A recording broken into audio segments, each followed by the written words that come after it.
संगमनेर तालुक्यामधील सावरगाव तळ येथे बुधवारी पहाटेच्या सुमारास मुसळधार पाऊस झाला। या पावसामुळे गावातील शेतकऱ्यांच्या शेतजमिनी उफाळल्या तर सारख्या पावसाने ओलावा निर्माण होऊन गावातील कारभारी दशरथ थिटमी यांचे मंगळवारी तर दादाभाऊ एकनाथ नेहे आणि भाऊसाहेब विठ्ठल नेहे या शेतकऱ्यांच्या राहत्या घरांच्या भिंती बुधवारी सकाळी अचानक कोसळल्या।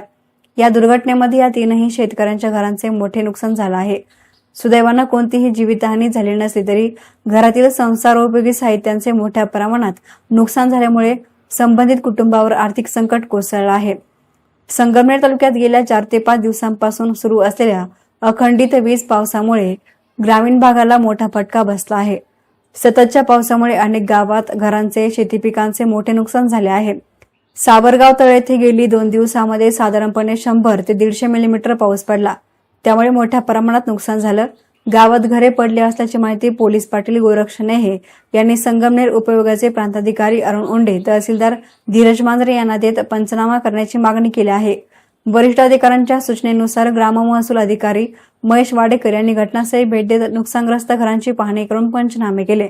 दरम्यान अखंड सुरू असलेल्या वीज पावसामुळे परिसरातील विहिरी तुडुंब भरल्या असून अनेक ठिकाणी जमिनीतून पाणी वाहू लागलं आहे।